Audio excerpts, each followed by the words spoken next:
educação ruim que você teve, por exemplo, meus pais têm uma educação um pouco mais arcaica e eu fui educado à base de palmadas. Claro que eu não gosto disso e não concordo com isso e não educo meu filho da mesma forma. E eu não tive esse resultado dentro do meu caráter.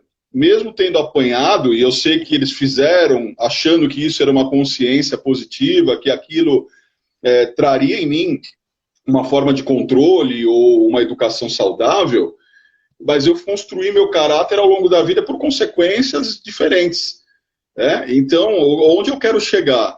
Que nem sempre as pessoas que estão educando corretamente, ou aquelas que estão educando de uma maneira incorreta, que seria através da agressão, vão ter o mesmo resultado, porque às vezes a gente pode ser um pouco, generalizar isso e levar para a mesma direção. Olha, não, sempre será dessa forma, sempre será esse caminho. Não, nós estamos tratando do ser humano, e o ser humano não é homogêneo, né? Então ele é heterogêneo, então você vai ter pensamentos e situações muito diferentes com isso.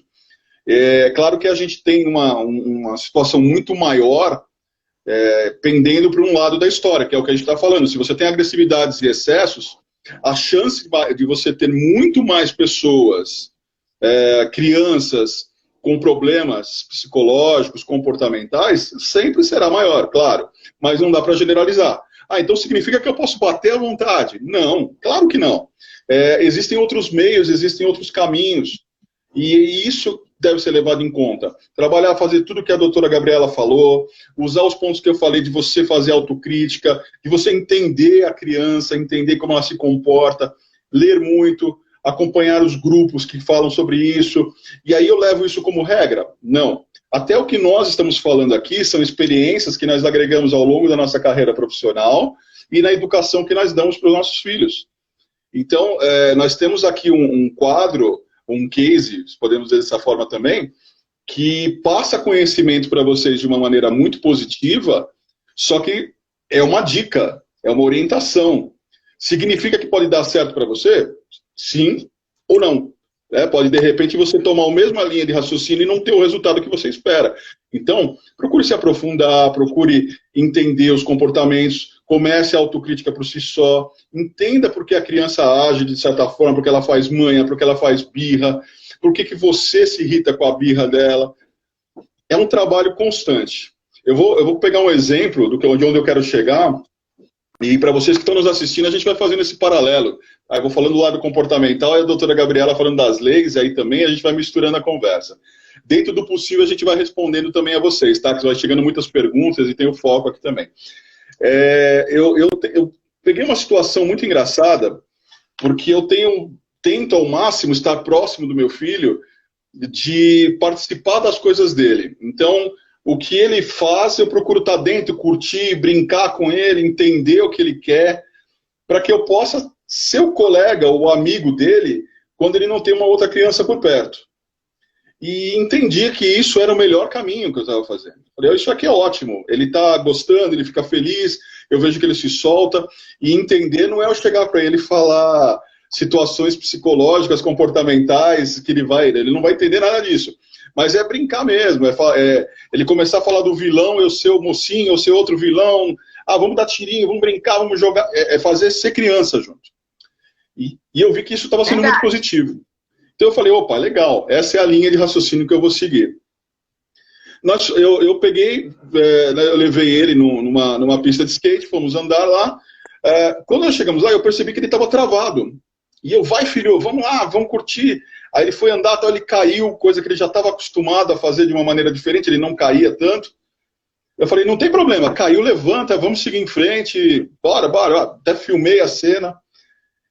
Só que eu percebi que ele estava muito diferente do que ele estava habitualmente. Eu me cansei, logicamente ele tem um ritmo muito mais ativo do que o meu. E nisso ele acabou conhecendo um menino, uma idade um pouco menor que a dele, mas ele conheceu um menino lá, o menino estava andando de skate, e eles começaram a falar e tal. E eu de fora observei o quanto ele interagiu com esse menino e o quanto ele ficou mais à vontade.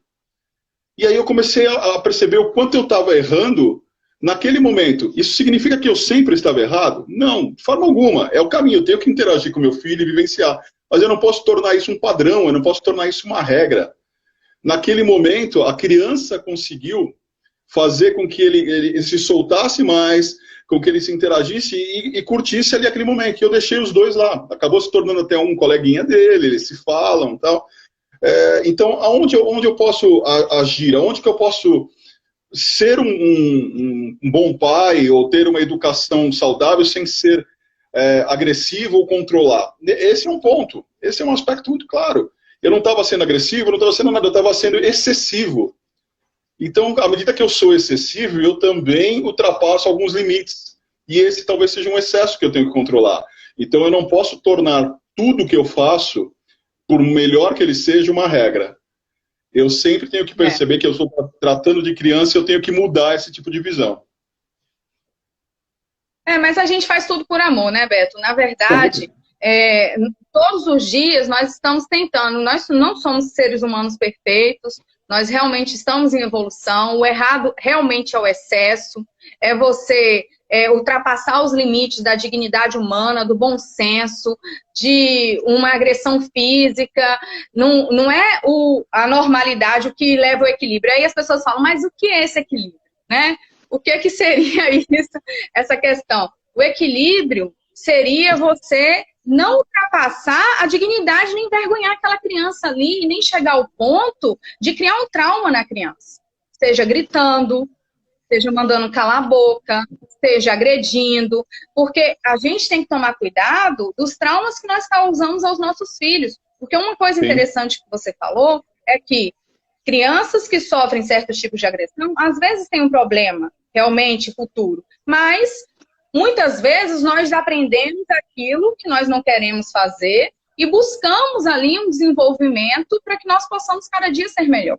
A geração mudou e o que eu gosto de levar em consideração, Beto, às vezes é muito difícil mesmo ser mãe, é muito difícil às vezes a gente saber, né, a melhor forma de criar os nossos filhos. Só que eu sempre tenho em mente que a melhor forma é a nossa conduta pessoal, o que a gente faz no dia a dia e aquilo que eles veem a gente fazendo. Quer ensinar honestidade ao seu filho? Que seu filho te veja uma pessoa honesta, né? Você quer ensinar caráter? Que ele veja o caráter em você. Você quer ensinar integridade? O seu filho tem que ver integridade em você, porque querendo ou não, você é um reflexo ali daquele filho, daquela criança, né? Engraçado é que eu olho para minha filha e eu vejo que ela, às vezes, fala como eu. Ela tem uma forma de falar, uma forma de mexer com a mão, ou um jeito muito parecido comigo, porque eles são observadores da nossa atitude. Às vezes, eu vejo ela respondendo as coisas que, às vezes, eu respondo para outras pessoas, eu respondo para ela. Um dia desses, o Beto estava aqui em casa, eu falei assim, Elisa, minha filha, tá muito difícil, minha filha, tá muito difícil. Ela falou, mamãe, criar a criança é difícil. É difícil criar criança. Eles percebem tudo. Aquilo que você fala, aquilo que você conversa. Então, até no nosso falar, a gente tem que tomar cuidado, porque o nosso falar nós estamos educando. Nossas atitudes, na verdade. É o exemplo, Gabriela.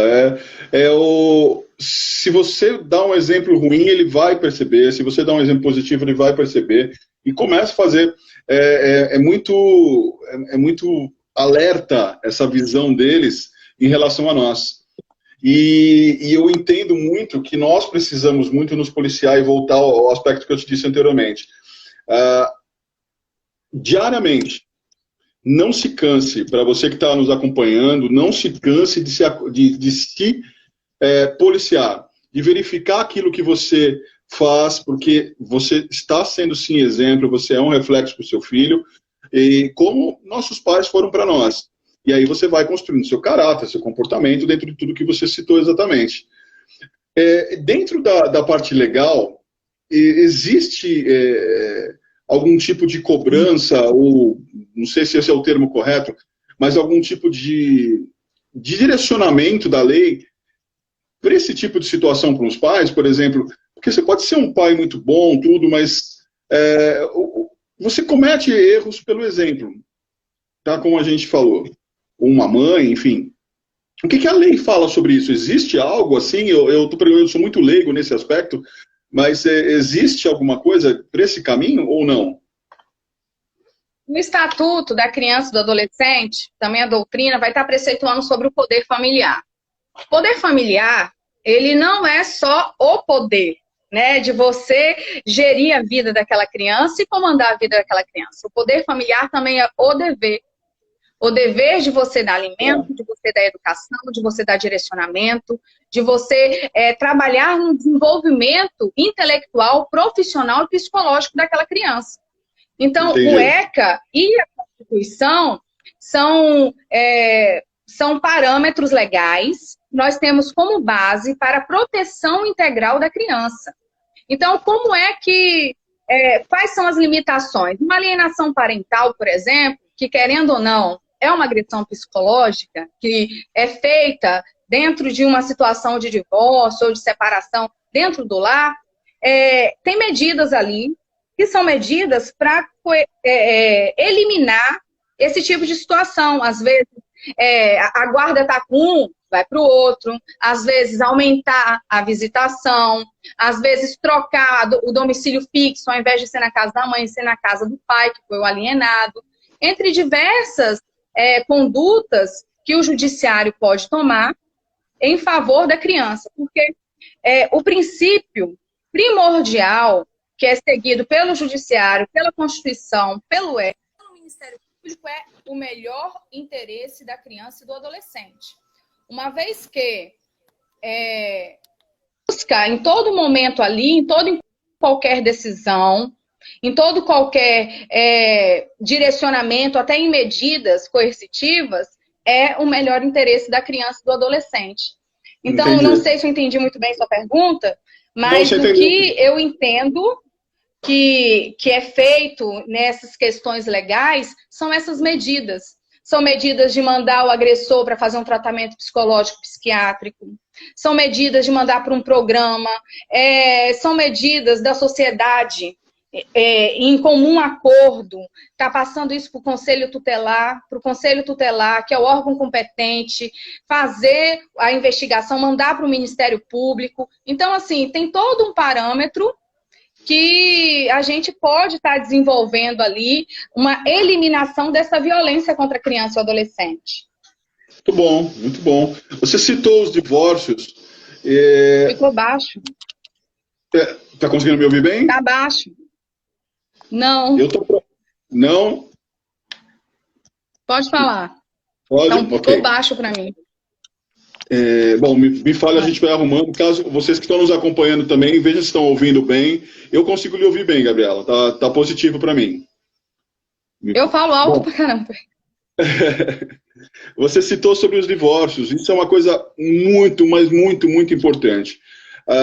Se o relacionamento não deu certo, o casal tende a esse caminho. Para os casais que têm filhos, prestem muito atenção na maneira com que vocês conduzem o cenário. É natural, apesar de não ser o ideal, mas é o natural, que a separação acabe ocorrendo aí de uma maneira complexa, muitas vezes entre brigas judiciais, enfim. Porém, é difícil o casal esquecer o ego entre os dois, esquecer a situação e lembrar que os filhos existem e se preocupar como será a educação daquela criança ou daquelas crianças pós-divórcio. Porque muitas vezes, me corrija se você entender que está errado dentro do plano judiciário, muitas vezes a educação ela é fantástica, o casal tem um desgaste, cuida dos filhos, ama os filhos, dá o melhor comportamento e caráter possível, e essas crianças crescem dessa maneira positiva, porém a relação não deu certo, eles se separam, e essa separação causa uma frustração na criança, ao qual ela não tem habilidade para falar, se manifestar. E aí isso vai distorcer totalmente o comportamento da criança ao longo da vida. Ou seja, ela foi até um período ótima e depois ela vira totalmente do avesso. Então é muito importante que os casais aí comecem a pensar nisso também. Não façam somente essa separação pensando em si próprios, né? Lógico, o ideal é que não se separe, que a união permaneça, enfim. Mas se não for possível, foquem principalmente nas crianças. Esqueçam um pouco os bens, tudo, e foquem na educação infantil. Falando um pouco da parte de comportamento,